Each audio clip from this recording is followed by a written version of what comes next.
नमस्कार दोस्तों, मेरा नाम है निमा नायक। आप सब लोगों को स्वागत है इलेक्ट्रिकल दोस्त निमा यूट्यूब चैनल में। सो दोस्तों, आज की इस वीडियो के अंदर हम लोग बात करेंगे कॉन्टैक्टर क्या होता है। मेरे को एक भाई ने दोस्तों कमेंट बॉक्स पे कमेंट करके बताए थे, उनसे इंटरव्यू में पूछा गया था कॉन्टैक्टर क्या होता है, कॉन्टैक्टर और एमसीबी में डिफरेंस क्या होता है, कॉन्टैक्टर को कहाँ इस्तेमाल किया जाता है। कॉन्टैक्टर में जो दोस्तों हमारा L1 L2 L3 रहता है ना, T1 T2 T3 जो टर्मिनल रहता है कॉन्टैक्टर में, और हमारा जो कॉन्टैक्टर में A1 A2 ये टर्मिनल क्या होता है, उनका काम क्या रहता है। आज की इस वीडियो के अंदर मैं आपको दोस्तों जितना भी कॉन्टैक्टर से जुड़े सब जानकारी देगा, और हमारा जो दोस्तों कॉन्टैक्टर है, कॉन्टैक्टर को होल्डिंग किस तरह से किया जाता है वो भी दोस्तों मैं वीडियो के अंदर बताएगा। आज की इस वीडियो के अंदर हम लोग बात करेंगे वाई वी यूज कॉन्टैक्टर। दोस्तों, मेरे को एक सब्सक्राइबर ने मेरे को कमेंट बॉक्स पे कमेंट करके बताया जो हमारा कॉन्टैक्टर होता है, कॉन्टैक्टर और हमारा जो एमसीबी है इसमें डिफरेंस क्या है, कॉन्टैक्टर में क्या क्या बेनिफिट मिलता है वो हमें बताइए डिटेल्स में। दोस्तों, अगर आप कहीं पे भी इलेक्ट्रिकल का इंटरव्यू देने जा रहे हो, आपके लिए ये वीडियो बहुत ही हेल्पफुल होगा, क्योंकि दोस्तों आज की इस वीडियो के अंदर हम लोग बात करेंगे कॉन्टैक्टर क्या होता है, हमारा जो एमसीबी है, एमसीबी और कॉन्टैक्टर में डिफरेंस क्या होता है। और दोस्तों, ये जो कॉन्टैक्टर है, कॉन्टैक्टर के अगर टर्मिनल के ऊपर आप देखोगे L1 L2 L3 और ये हमारा जो NC है, और इधर देख लो दोस्तों T1 T2 T3 और ये NC है। ये टर्मिनल क्यों होता है वो भी दोस्तों मैं आपको बताएगा वीडियो में। तो बिना ज्यादा देरी किया आज की इस वीडियो को स्टार्ट कर लेते हैं। तो दोस्तों, वीडियो स्टार्टिंग करने से पहले मैं आपको सबसे पहले ये कॉन्टैक्टर को अगर मैं आसान भाषा में बताऊं, अब दोस्तों इस तरीके का स्विच आपका घर में आप जरूर देखे होंगे, जो हमारा घर का लोड को ऑन और ऑफ करने के लिए रहता है ना, इस तरीके का नॉर्मल स्विच आप जरूर आपका घर में देखे होंगे। ये स्विच क्या है दोस्तों, ये स्विच हमारा नॉर्मल स्विच है, जैसे कि हमारा घर का उपकरणों को हम लोग ऑन और ऑफ करते हैं ये स्विच से। दोस्तों, ये जो हमारा कॉन्टैक्टर होता है ना, कॉन्टैक्टर भी दोस्तों एक तरीके का स्विच ही है। कई सारे लोग दोस्तों ये बोलेंगे इसमें जो मोस्टली डिफरेंस है, ये जो दोस्तों हमारा स्विच है, स्विच कितना एम्पियर का है, स्विच हमारा 10 एम्पियर का है। ये जो दोस्तों स्विच है, ये स्विच में दोस्तों हम लोग ज्यादा एम्पियर लोड नहीं जोड़ सकते हैं। ये हमारा घर का उपकरणों को चालू बंद करने के लिए हम ये स्विच को इस्तेमाल लेते हैं। पर दोस्तों हमारा जो कॉन्टैक्टर होता है ना, कॉन्टैक्टर भी दोस्तों एक स्विच ही होता है, पर दोस्तों इसमें हम लोग ज्यादा लोड को कनेक्ट करा सकते हैं। ये कॉन्टैक्टर पे दोस्तों हम लोग ज्यादा लोड जोड़ सकते हैं, मतलब ज्यादा एम्पियर कनेक्ट करा सकते हैं स्विच से, मतलब ज्यादा पावर का चीज को हम लोग जोड़ सकते हैं ये कॉन्टैक्टर में। तो दोस्तों ये बात तो सही है, लेकिन इसके अलावा इन दोनों में जो दोस्तों मेन डिफरेंस है, वे डिफरेंस ये दोनों चीजों को अलग अलग बनाया जाता है। अगर दोस्तों मैं आपको आसान शब्दों में बताऊं, आपसे कभी पूछा जाए सिंपल सा आप ये बता सकते हो, ये जो दोस्तों हमारा नॉर्मल स्विच होता है, ये स्विच होता है हमारा मैकेनिकल ऑपरेटेड स्विच। ये कॉन्टैक्टर दोस्तों एक स्विच ही है, पर दोस्तों ये जो कॉन्टैक्टर है, ये कॉन्टैक्टर हमारा इलेक्ट्रिकल ऑपरेटेड स्विच है। अब दोस्तों सवाल आता है मैकेनिकल ऑपरेटेड और इलेक्ट्रिकल ऑपरेटेड में क्या डिफरेंस है, मतलब इसमें फर्क क्या है। तो दोस्तों फर्क सिंपल सा ये है, दोस्तों कभी भी ये नॉर्मल सा स्विच पे अगर हमको लोड को चलाना है, इसके लिए मेरे को क्या करना पड़ेगा, ये स्विच के पास जाके ये बटन को हमको चालू करना पड़ेगा। लेकिन अगर किसी चीज को मेरे को कॉन्टैक्टर से ऑन करना है, मतलब कॉन्टैक्टर से चालू करना है, तो उस केस में मेरे को ये कॉन्टैक्टर के पास जाके मेरे को चालू नहीं करना है कॉन्टैक्टर को। मैं चाहूं तो दूर से इस तरीके का एक पुश बटन लगा के कॉन्टैक्टर को दूर से भी चालू कर सकता हूं। कॉन्टैक्टर से दोस्तों और एक बेनिफिट मिल जाता है, आप 5 किलोमीटर या फिर 4 किलोमीटर से दूर से भी आपका मोबाइल से ये कॉन्टैक्टर को चालू कर सकते हो कनेक्शन करके। मतलब अगर आप कहीं जमीन पे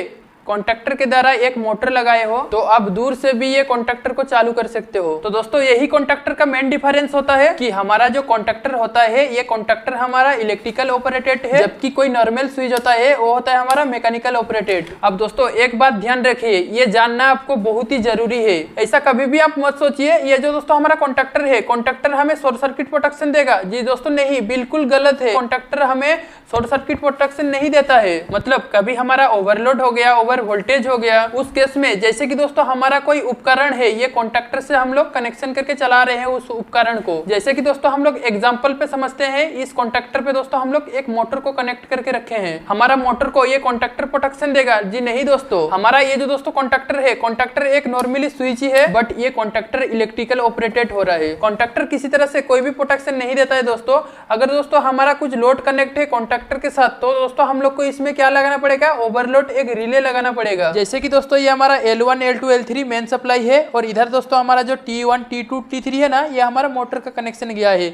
आप चाहे तो ओवरलोड रिले इधर भी लगा सकते हो, आप चाहे तो इधर भी लगा सकते हो। अगर दोस्तों आपका स्टार्ट डेल्टा स्टार्टर का कनेक्शन रहेगा, तो हमेशा याद रखिए आप एक बात, जो OLR लगाया जाता है, जो ओवरलोड रिले रहता है, वो हमेशा मेन कॉन्टैक्टर में लगाया जाता है ओवरलोड रिले को। आप याद रखिए ये बात, ठीक है ना दोस्तों। जैसे दोस्तों हमारा ओवरलोड आएगा रिले के ऊपर, ये कॉन्टैक्टर हमारा ऑटोमेटिक बंद हो जाएगा। अगर दोस्तों ये कॉन्टैक्टर के साथ आप EMPR नहीं लगा रहे हो, मतलब इलेक्ट्रॉन मोटर प्रोटेक्शन रिले नहीं लगा रहे हो, अगर आप OLR नहीं लगा रहे हैं, जरूर MCB को लगाइए। ये एमसीबी सर्किट ब्रेकर आप जरूर लगाइए आपका लोड को प्रोटेक्शन देने के लिए। हो सकता है वो हमारा कटआउट भी लगा सकते हो, पतला कटआउट जो हमारा किटकट फ्यूज रहता है ना वो भी आप लगा सकते हो, आप सर्किट ब्रेकर भी लगा सकते हो। अगर दोस्तों आप सर्किट ब्रेकर लगाओगे ये हमारा ट्रिप होने के बाद तुरंत इसको उठा के चालू कर सकते हो। अगर दोस्तों हमारा कटआउट पे फ्यूज पे कट हो जाएगा तो उसको हम लोग को फिर रिवाइंडिंग करना पड़ेगा, मतलब दोबारा उस फ्यूज को हम लोग बांधना पड़ेगा। पर दोस्तों हमारा अगर सर्किट ब्रेकर ट्रिप होगा तो हम लोग उठा के फिर इसको चालू कर सकते हैं। कटआउट से दोस्तों सर्किट ब्रेकर बहुत ही बढ़िया होता है। और आपको ये भी ध्यान देना है आपका जो दोस्तों लोड है, लोड में आप कितना किलोवाट तक कनेक्ट किए हो उसके हिसाब से आप एम्पियर का हिसाब से सर्किट ब्रेकर लगाइए। और ये जो दोस्तों एमसीबी है हमारा, ये एमसीबी हमारा 3 पोल का है, 32 एम्पियर का है। अब दोस्तों कॉन्टैक्टर में अलग चीज क्या होता है, ये जो हमारा इलेक्ट्रिकल ऑपरेटेड स्विच हम लोग बोले ना, इसमें दोस्तों अलग क्या होता है कॉन्टैक्टर में। अगर आपको नहीं पता है तो मैं आपको ये क्लियर करता हूँ। जितना भी कॉन्टैक्टर होता है, आप किसी तरह का भी कॉन्टैक्टर को देखोगे ना, जैसे कि साथ साथ मैं आपको ये एमसीबी और कॉन्टैक्टर को दिखाऊं। जैसे कि दोस्तों ये हमारा एक एमसीबी है, एमसीबी में दोस्तों 3 पोल देख रहे हो, इधर हम लोग RYB 3 फेज देंगे। दोस्तों ये जो हमारा एमसीबी में हम लोग इनकमिंग में RYB 3 फेज दिए ना, ये दोस्तों हम लोग जैसे हम लोग एमसीबी को चालू करेंगे मतलब ऑन करेंगे तो हमारा इधर आउटपुट में RYB 3 फेज हमको मिल जाएगा। आपका जो मेन सप्लाई आ रहा है इनकमिंग का जो दोस्तों फेज है, आप ऊपर भी जोड़ सकते हो नीचे भी जोड़ सकते हो, ऐसा कोई दिक्कत नहीं होगा एमसीबी में। तो दोस्तों कुछ इस तरीके से हमारा एमसीबी में सप्लाई मिलता है। अब दोस्तों ये जो कॉन्टैक्टर है, कॉन्टैक्टर में भी दोस्तों सेम यही चीज होगा। इधर दोस्तों हम लोग RYB 3 फेज को जोड़ दिए, इधर दोस्तों हमारा जब कॉन्टैक्टर ऑन हो जाएगा, जब हमारा कॉन्टैक्टर चालू हो जाएगा तब हम लोग को इधर से RYB ये 3 फेज हम लोग को मिल जाएगा कॉन्टैक्टर चालू। और ये स्विच में भी दोस्तों सेम यही होगा। हम लोग जैसे इधर फेज दिए और जैसे हम लोग दोस्तों बटन को चालू करेंगे ना, ये बटन को जब हम लोग चालू करेंगे तब हमारा इधर फेज मिल जाएगा हम लोग। तो कभी भी आप अगर ये कॉन्टैक्टर को ऑन करोगे तो आपको एक सिंपल सा काम करना है। ये जो दोस्तों हमारा कॉन्टैक्टर है, कॉन्टैक्टर पे दोस्तों आपको ध्यान देना है A1 और A2 टर्मिनल कहाँ पे है। कई सारा कॉन्टैक्टर पे दोस्तों हमारा A1 इधर रहता है, A2 इधर रहता है, इस साइड पे भी दोस्तों कॉन्टैक्टर पे A1 A2 रहता है। कहीं नहीं कहीं होगा कॉन्टैक्टर पे, पर दोस्तों A1 और A2 नाम से आपको दिखने के लिए मिलेगा। जो हमारा टर्मिनल रहता है ना A1 और A2 आपको दिखने के लिए मिलेगा कहीं ना कहीं कॉन्टैक्टर पे। पर दोस्तों आपको एक चीज का ध्यान देना है, ये जो दोस्तों हमारा A1 और A2 टर्मिनल के पास पे वोल्टेज कितना है, मतलब हमारा ये जो कॉन्टैक्टर है ऑपरेट होगा कितना वोल्टेज से ऑपरेट होगा। ये जो दोस्तों हमारा कॉन्टैक्टर है 24 वोल्टेज से ऑपरेट होगा। और ये जो दोस्तों हमारा कॉन्टैक्टर है देख रहे हो आप 240 वोल्टेज पे ये ऑपरेट होगा। पर दोस्तों आपको एक चीज का ध्यान देना है, हमारा जो कॉन्टैक्टर है वो 220 वोल्टेज से ऑपरेट हो रहा है या फिर 440 वोल्टेज से ऑपरेट हो रहा है। मतलब हमारा अगर कॉन्टैक्टर 440 वोल्टेज का रहेगा तो A1 पे हम लोग फेज देंगे और A2 पे भी हम लोग फेज देंगे। दोस्तों आपको एक चीज का ध्यान रखना है, ये जो दोस्तों हमारा कॉन्टैक्टर है, कॉन्टैक्टर में दोस्तों क्या होता है, कॉन्टैक्टर जो दोस्तों ऑपरेट होता है कितना वोल्टेज से ऑपरेट हो रहा है और इसका रेटिंग कितना है। ये जो दोस्तों हमारा कॉन्टैक्टर है, ये कॉन्टैक्टर हमारा 240 वोल्टेज से ऑपरेट हो रहा है और ये कॉन्टैक्टर हमारा कितना 24 वोल्टेज से ऑपरेट हो रहा है। वोल्टेज का रेटिंग भी आपका देखिए, आपका कॉन्टैक्टर में कितना वोल्टेज से ऑपरेट हो रहा है। आपका कॉन्टैक्टर पे A1 A2 टर्मिनल के पास वोल्टेज का रेटिंग शो होगा, ये कॉन्टैक्टर कितना वोल्टेज से चालू होगा, मतलब कितना वोल्टेज पे ऑपरेट होगा। और दोस्तों ये जो हमारा कॉन्टैक्टर है, ये कॉन्टैक्टर में 240 वोल्टेज का मतलब क्या है, ये जो दोस्तों 240 वोल्टेज रेटिंग लिखा है कॉन्टैक्टर पे, इसका मतलब क्या है, ये जो दोस्तों कॉन्टैक्टर है, कॉन्टैक्टर के अंदर जो दोस्तों कोयल रहता है, कोयल हमारा 220 वोल्टेज देने के बाद हम लोग A1 A2 पे जैसे फेज न्यूट्रल दे देंगे ना, ये हमारा कॉन्टैक्टर डायरेक्ट चालू हो जाएगा। कॉन्टैक्टर ऑन होने के बाद इधर दोस्तों हम लोग RYB 3 फेज लगाए ना, वो दोस्तों हम लोग को इधर मिल जाएगी इस साइड में। तो दोस्तों आप एक बात का ध्यान रखिए, कई सारे आदमी लोग कंफ्यूजन हो जाते हैं। ये जो दोस्तों हमारा 220 वोल्टेज है, मतलब 240 वोल्टेज लिखा हुआ है इसमें, हम लोग जो दोस्तों 220 वोल्टेज दे रहे हैं, ये दोस्तों हमारा A1 और A2 टर्मिनल पे जो दोस्तों हम लोग 220 वोल्टेज दे रहे हैं, क्या हमारा ये L1 L2 L3 टर्मिनल पे 220 वोल्टेज मिलेगा? हमारा जो T1 T2 T3 है इसमें 220 वोल्टेज मिलेगा? जी नहीं दोस्तों, इसमें हम लोग ज्यादा वोल्टेज को कनेक्ट करा सकते हैं। आप बिल्कुल भी ऐसा कंफ्यूजन मत होइए। और ये जो दोस्तों हमारा कॉन्टैक्टर पे 240 वोल्टेज दिया हुआ है, ये दोस्तों हमारा कॉन्टैक्टर को ऑपरेट करने के लिए, मतलब हमारा कॉन्टैक्टर को चालू करने के लिए हमको 240 वोल्टेज का आवश्यकता है। अगर दोस्तों ये कॉन्टैक्टर का हम लोग टर्मिनल के ऊपर का रेंज के बारे में बात करेंगे तो इसका रेंज क्या है आपको कई बार ऊपर में देखने के लिए मिल जाएगा। अगर दोस्तों आपको ऊपर नहीं दिख रहा है तो आप ये साइड पे देख सकते हो। ये कॉन्टैक्टर पे दोस्तों हम लोग 25 एम्पीयर तक लोड चला सकते हैं और ये कॉन्टैक्टर का वोल्टेज का दोस्तों रेंज है 690 वोल्टेज तक है, 690 वोल्टेज तक ऑपरेट कर सकता है। ये जो दोस्तों हमारा टर्मिनल दिख रहे हो ना, ये टर्मिनल हमारा खराब नहीं होंगे। और दोस्तों अगर हम लोग और एक कॉन्टैक्टर को देखेंगे वोल्टेज रेटिंग का और एम्पियर रेटिंग का, ये जो दोस्तों हमारा कॉन्टैक्टर है इसमें दोस्तों हमारा कितना एम्पियर तक है, 32 एम्पियर है और 690 वोल्टेज है।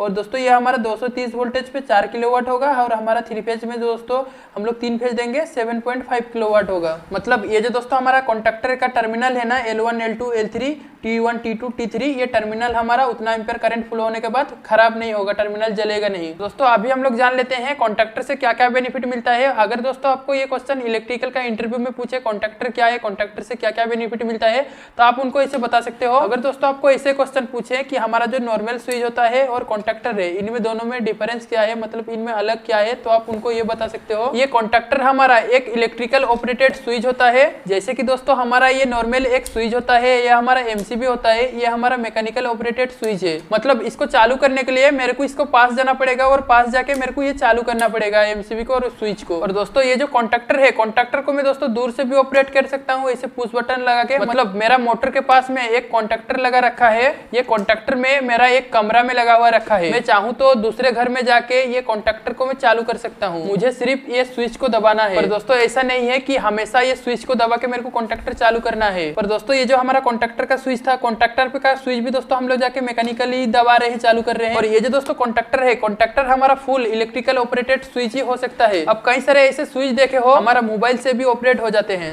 अगर आप कभी भी खेत पे मोटर लगा के रखे हो और आपका घर 4-5 किलोमीटर दूर है, आप दूर से भी ये कॉन्टैक्टर को ऑपरेट कर सकते हो, मतलब कॉन्टैक्टर को चालू कर सकते हो। मोबाइल से उस स्विच को ऑन कर सकते हो और हमारा एक कॉन्टैक्टर को चालू कर सकते हो दूर से भी। इसके अलावा दोस्तों आप कॉन्टैक्टर पे टाइमर भी लगा सकते हो। जैसे कि आप चाहते हो हमारा कॉन्टैक्टर 10 मिनट के बाद चालू हो जाए, जैसे कि दोस्तों आप सोच रहे हो हमारा कॉन्टैक्टर 10 मिनट के बाद ऑटोमेटिक बंद हो जाए, ये टाइमर के द्वारा दोस्तों हम लोग ऐसे कनेक्शन कर सकते हैं कॉन्टैक्टर का और ये हमारा टाइमर का। कॉन्टैक्टर को दोस्तों हम लोग कई सारे अलग अलग तरीके पे यूज कर सकते हैं। अब देखे होंगे हर इंडस्ट्री में बहुत सारा कॉन्टैक्टर लगा के, पैनल लगा के हमारा 3 फेज मोटर को रन करा रहे हैं हम। कॉन्टैक्टर का इस्तेमाल सिंपल सा बात ये है, हमारा सिस्टम को ऑटोमेटिक करने के लिए हम लोग कॉन्टैक्टर का इस्तेमाल करते हैं। तो दोस्तों अगर ये क्वेश्चन आपको इलेक्ट्रिकल के इंटरव्यू के अंदर पूछे कि ये जो हमारा कॉन्टैक्टर है, कॉन्टैक्टर क्या होता है, तब उनको बता सकते हो कि सर ये जो हमारा कॉन्टैक्टर है, कॉन्टैक्टर एक हेवी ड्यूटी रिले होता है। कॉन्टैक्टर के अंदर 2 सर्किट आता है, एक आता है हमारा पावर सर्किट और एक आता है हमारा कंट्रोलर सर्किट। अगर दोस्तों ये दोनों डिवाइस का डिफरेंस के बारे में बात करेंगे तो मतलब इसमें अंतर क्या है, कॉन्टैक्टर क्या होता है, कॉन्टैक्टर एक हेवी ड्यूटी रिले होता है और ये हमारा जो एमसीबी है, एमसीबी क्या होता है, एमसीबी हमारा मिनिएचर सर्किट ब्रेकर होता है। अब दोस्तों क्या होता है, कॉन्टैक्टर में हमें कोई भी शॉर्ट सर्किट प्रोटेक्शन नहीं मिलता है और दोस्तों ये जो हमारा एमसीबी है, एमसीबी में दोस्तों हम लोग को शॉर्ट सर्किट प्रोटेक्शन और ओवरलोड प्रोटेक्शन मिलता है। कॉन्टैक्टर में दोस्तों ओवरलोड प्रोटेक्शन कब मिलता है, जब दोस्तों हम लोग कॉन्टैक्टर के टर्मिनल पे, जैसे कि दोस्तों ये हमारा L1 L2 L3 main supply है और इधर दोस्तों हमारा जो T1 T2 T3 है ना, ये हमारा मोटर का कनेक्शन गया है। आप चाहे तो ओवरलोड रिले इधर भी लगा सकते हो, आप चाहे तो इधर भी लगा सकते हो। अगर दोस्तों आपका स्टार्ट डेल्टा स्टार्टर का कनेक्शन रहेगा तो हमेशा याद रखिए आप एक बात, जो ओएलआर लगाया जाता है, जो ओवरलोड रिले रहता है, वो हमेशा मेन कॉन्टैक्टर में लगाया जाता है। ओवरलोड रिले को ओएलआर लगाओगे, ओवरलोड रिले लगाओगे, आपका जो दोस्तों जो मोटर रहेगा कनेक्ट, वो अगर दोस्तों ज्यादा एम्पेयर लेगा तो हमारा ये कॉन्टैक्टर ऑटोमेटिक बंद हो जाएगा, मतलब ओवरलोड रिले के द्वारा हमारा कॉन्टैक्टर बंद हो जाएगा। तो दोस्तों अभी हम लोग सीखेंगे कॉन्टैक्टर में होल्डिंग किस तरह से किया जाता है। और ये जो दोस्तों पुश बटन है, ये हमारा एनो पुश बटन है। एनो क्या होता है दोस्तों, नॉर्मल ओपन, और दोस्तों एनसी क्या होता है, एनसी होता है दोस्तों हमारा नॉर्मल क्लोज। तो दोस्तों ये दोनों पुश बटन के साथ हम लोग को कॉन्टैक्टर को होल्डिंग करना है। तो किस तरह से होल्डिंग करना है और किस तरह से पुश बटन का कनेक्शन कॉन्टैक्टर में करेंगे, आप स्टेप बाय स्टेप देखिए। तो दोस्तों ये जो हमारा कॉन्टैक्टर को होल्डिंग करेंगे ना, सेम आप देख सकते हो डोयल स्टार्टर का कनेक्शन के जैसा हम लोग कनेक्शन करेंगे इसमें। इसको होल्डिंग करने के लिए सेम डोयल स्टार्टर का कनेक्शन जैसे होता है, इसमें कॉन्टैक्टर में भी दोस्तों हम लोग वैसे ही कनेक्शन करेंगे। तो दोस्तों आपके पास जो कॉन्टैक्टर रहेगा, वो कॉन्टैक्टर पे आप ध्यान दीजिए, इधर दोस्तों एनसी है, इधर भी एनसी है। आपका कॉन्टैक्टर में दोस्तों जो हम लोग होल्डिंग करेंगे, इसमें दोस्तों हमको एनो चाहिए, एनो कॉन्टैक्ट होगा तब हमारा कॉन्टैक्टर होल्डिंग होगा, नहीं तो कॉन्टैक्टर होल्डिंग नहीं होगा। तो दोस्तों अगर ये कॉन्टैक्टर को हम लोग होल्डिंग करेंगे तो हमको कौन सा कॉन्टैक्ट चाहिए, हमको एनो कॉन्टैक्ट चाहिए। तो उसके लिए हम लोग क्या करेंगे, हम लोग इधर एक एड ऑन ब्लॉक को लगाएंगे। ये दोस्तों जो एड ऑन ब्लॉक है, एड ऑन ब्लॉक का काम क्या है वो भी आप देखिए आगे। तो दोस्तों अगर आप कभी भी डोयल स्टार्टर का कनेक्शन किए हो, जो दोस्तों हमारा डोयल स्टार्टर का इनकमिंग में RYB 3 फेज रहता है ना, और दोस्तों हमारा जब डोयल स्टार्टर चालू हो जाता है, आउटपुट में दोस्तों हम लोग को RYB 3 फेज मिल जाता है। और दोस्तों RYB फेज जब हमारा आउटपुट में मिलता है उसका साइड में एक टर्मिनल रहता है, उसको दोस्तों हम लोग कौन सा टर्मिनल बोलते हैं, उसको दोस्तों हम लोग बोलते हैं एक्सिलरी कॉन्टैक्ट। एक्सिलरी कॉन्टैक्ट क्या होता है दोस्तों, वो हमारा सहायक के लिए होता है। अगर दोस्तों एक्सिलरी कॉन्टैक्ट नहीं रहेगा तो हमारा कॉन्टैक्टर होल्डिंग नहीं होगा। तो दोस्तों ये कॉन्टैक्टर पे मेरा NO कॉन्टैक्ट नहीं है, इसमें दोस्तों जो है NC कॉन्टैक्ट है। तो दोस्तों इसके लिए हम लोग क्या करेंगे, जो हमारा NO कॉन्टैक्ट हम लोग बनाएंगे ना इसमें, तो इसमें दोस्तों हम लोग एड ऑन ब्लॉक को जैसे लगाए, इधर से दोस्तों हमारा एक्सिलरी कॉन्टैक्ट के लिए मतलब सहायक के लिए हमें इसमें NO कॉन्टैक्ट मिल जाएगा। इसमें दोस्तों कनेक्शन करने के लिए, कॉन्टैक्टर को होल्डिंग करने के लिए जो हमारा दोस्तों एक्सिलरी कॉन्टैक्ट रहता है ना, वो कॉन्टैक्ट दोस्तों हमारा सहायक के लिए रहता है। तो दोस्तों मैं आपको यहाँ पे बताया था ना, कॉन्टैक्टर को होल्डिंग करने के लिए हमको NO कॉन्टैक्ट चाहिए, ठीक है ना। तो दोस्तों हम लोग ये चेकिंग कर लेते हैं जो NO कॉन्टैक्ट और NC कॉन्टैक्ट क्या है, ठीक है ना। मैं आपको बोला था नॉर्मल ओपन नॉर्मल क्लोज, फिर भी आपको दिखा देता है। तो देखो दोस्तों ये जो हमारा कॉन्टैक्टर है, कॉन्टैक्टर का NC टर्मिनल है। तो देखो दोस्तों हमारा किलोमीटर से साउंड आ रहा है, ठीक है। अभी दोस्तों जो ये हमारा एड ऑन ब्लॉक है, एड ऑन ब्लॉक भी दोस्तों NC है इधर। तो देखो दोस्तों इसमें भी साउंड आ रहा है। जब हमारा कॉन्टैक्टर चालू हो जाएगा तब ये हमारा बंद हो जाएगा। देखो जैसे मैं कॉन्टैक्टर को पुश करेगा अंदर तो बंद हो जाएगा। तो देखो दोस्तों बंद हो गया, जैसे मैं छोड़ देगा ऊपर तो फिर चालू हो जाएगा। तो देखो फिर चालू हो गया, फिर दोस्तों मैं जैसे अंदर करेगा फिर बंद हो जाएगा। तो देखो दोस्तों ये फिर बंद हो गया, और जैसे छोड़ेगा वैसे फिर चालू हो गया। अब दोस्तों देखो ये जो NO कॉन्टैक्ट है, NO कॉन्टैक्ट पे कुछ साउंड ही नहीं होगा। मतलब जब हम लोग ये पुश बटन को अंदर करेंगे, जब हम लोग ये पुश बटन को दबाएंगे, ये कॉन्टैक्टर का दोस्तों हम लोग अगर अंदर करेंगे, चालू करेंगे कॉन्टैक्टर को, तब हमारा साउंड आएगा। तो देखो दोस्तों इसमें हमारा मीटर पे साउंड आ रहा है। तो दोस्तों जैसे कि मेरे सामने ये कॉन्टैक्टर है और ये हमारा एक NO पुश बटन है, ठीक है ना। इसमें दोस्तों हम लोग क्या करेंगे, जब हमारा ये पुश बटन को प्रेस करेंगे तब हमारा ये कॉन्टैक्टर चलेगा, जब हम लोग छोड़ देंगे तब बंद हो जा रहा है। तो इसमें प्रॉब्लम क्या हो रहा है, तो देखो दोस्तों जब तक मैं ये पुश बटन को प्रेस कर रहा है तब तक हमारा कॉन्टैक्टर चल रहा है, तब बंद हो जा रहा है। जब चालू करेंगे तब चल रहा है, फिर छोड़ जा रहा है। अब देखे होंगे डुअल स्टार्टर में एक बार पुश बटन को प्रेस करने के बाद भी हमारा डुअल स्टार्टर कंटिन्यू चालू रहता है जब तक सप्लाई रहता है उसको। पुश बटन को दोस्तों हम लोग एक बार प्रेस करने के बाद हमारा कॉन्टैक्टर कंटिन्यू चालू रहना चाहिए। तो दोस्तों इसमें हम लोग को होल्डिंग करना पड़ेगा। कॉन्टैक्टर में होल्डिंग किस तरह से किया जाता है, तो अभी दोस्तों हम लोग कॉन्टैक्टर में होल्डिंग का कनेक्शन करेंगे, ठीक है ना। दोस्तों सबसे पहले हमारा जो न्यूट्रल रहेगा वो दोस्तों हमारा A1 पे रहेगा, ठीक है। आप A1 टर्मिनल पे आपका न्यूट्रल वायर को जोड़िए पहले। और दोस्तों हमारा जो फेज रहेगा वो हमारा NC पुश बटन में आएगा A1 टर्मिनल पे, ठीक है। मैं इसको टाइट कर रहा है। और दोस्तों ये जो हमारा पुश बटन का और एक टर्मिनल बचा ना, इसको दोस्तों हम लोग NO में जाके कनेक्ट करेंगे। इधर से एक पॉइंट लेके हम लोग NO पे लगाएंगे, ठीक है। तो ध्यान से देखिए आप, ये पुश बटन का NC पुश बटन का टर्मिनल दोस्तों हम लोग NO कॉन्टैक्ट का 3 नंबर पे लगाएंगे, ठीक है। दोस्तों ये जो NC कॉन्टैक्ट से फेज आया है, NO कॉन्टैक्ट का दोस्तों 3 नंबर टर्मिनल पे लगाना है अपने को। इसमें दोस्तों हम लोग को 3 नंबर पे लगाना है। और इसके साथ दोस्तों एक लूपिंग लेना है, और लूपिंग किस वजह से लेना है और किधर लगाना है वो भी दोस्तों मैं बता रहे हैं आपको। और दोस्तों ये जो मैं लूपिंग ले रहा है ये मैं कॉन्टैक्टर पे लगाएगा, ठीक है। और ये टर्मिनल दोस्तों हमारा कॉन्टैक्टर का NO पे आएगा। अगर आपका कॉन्टैक्टर पे NO रहेगा तो आप एड ऑन ब्लॉक मत लगाइए, अगर नहीं रहेगा तो आप ये एड ऑन ब्लॉक को लगाइए, ठीक है। अब दोस्तों NO पुश बटन का 4 नंबर वाला कॉन्टैक्टर का A2 पे जाने के बाद एक दोस्तों उधर से लूपिंग होगा। ये हमारा जो एड ऑन ब्लॉक लगा है, या फिर आपका कॉन्टैक्टर पे NO कॉन्टैक्ट रहेगा तो इसमें दोस्तों आपको लगाना है। अब दोस्तों ये जो कॉन्टैक्टर का A2 टर्मिनल है ना, ये A2 टर्मिनल से एक लूपिंग किया और हम लोग इसमें एड ऑन ब्लॉक में लगाएंगे NO कॉन्टैक्ट पे, ठीक है ना। अगर दोस्तों ये आपका कॉन्टैक्टर के ऊपर NO कॉन्टैक्ट रहेगा तो आपको एड ऑन ब्लॉक लगाने का कोई ज़रूरत नहीं है, ठीक है। आप डायरेक्ट इसमें से लूपिंग करके NO कॉन्टैक्ट पे आप लगा सकते हो आपका कॉन्टैक्टर पे। मेरे कॉन्टैक्टर पे दोस्तों NO कॉन्टैक्ट नहीं था बोल के मैं ये एड ऑन ब्लॉक को लगा रहा है होल्डिंग करने के लिए हमारा कॉन्टैक्टर को। न्यूट्रल दोस्तों आपको डायरेक्ट लगाना है। और दोस्तों हमारा जो फेज है पुश बटन के साथ कनेक्ट करना है। दोस्तों मैं इसका कनेक्शन कर लिया, अभी चालू करके देखता हूँ मेरा जो कॉन्टैक्टर है होल्डिंग हो रहा है कि नहीं। तो देखो दोस्तों मेरा ये कॉन्टैक्टर होल्डिंग हो गया है, ठीक है, ये चालू हो गया है। दोस्तों जैसे मैं पुश बटन को प्रेस करेगा ऑफ करेगा तो हमारा कॉन्टैक्टर बंद हो जाना चाहिए। तो देखो दोस्तों मैं दबा रहा है, तो देखो दोस्तों हमारा कॉन्टैक्टर बंद हो गया। तो दोस्तों जैसे मैं पुश बटन को चालू करूँगा तो हमारा कॉन्टैक्टर चालू हो जाएगा। तो देखो दोस्तों मैं पुश बटन को चालू किया तो हमारा कॉन्टैक्टर चालू हो जाएगा। दोस्तों जैसे मैं NC का जो हमारा नॉर्मल क्लोज रहता है ना, जैसे मैं इसको दबाएगा तो हमारा बंद हो जाएगा। थोड़ा मेरे को प्रेशर देना पड़ रहा है क्योंकि मैं चिकट पट्टी लगा के इसको बनाया है NC पुश बटन। तो देखो दोस्तों हमारा ये कॉन्टैक्टर बंद हो जा रहा है। जैसे मैं चालू कर रहा है चालू हो रहा है, और जैसे मैं दोस्तों दबाएगा फिर हमारा बंद हो जाएगा। तो देखो, तो दोस्तों उम्मीद करता हूं कि आज की इस वीडियो के माध्यम से कॉन्ट्रैक्टर से जुड़े हुए कुछ बेहतर जानकारी मिली हुई होगी। जी हाँ दोस्तों, अगर आपका मन में कुछ डाउट रह रहा है या फिर कुछ सुझाव रह रहा है तो दोस्तों मेरे को नीचे कमेंट बॉक्स पे कमेंट करके पूछ सकते हो। उसके बारे में दोस्तों मैं नेक्स्ट टाइम वीडियो बना देगा आप लोग के लिए। जी हाँ दोस्तों, ये वीडियो कैसा लगा आप लोग को एक लाइक करके कमेंट बॉक्स में कमेंट करके जरूर बताइए। अगर दोस्तों आप इलेक्ट्रिकल का वीडियो को पसंद करते हो, आज ही हमारा चैनल को सब्सक्राइब कीजिए। आज के लिए इतना ही, धन्यवाद।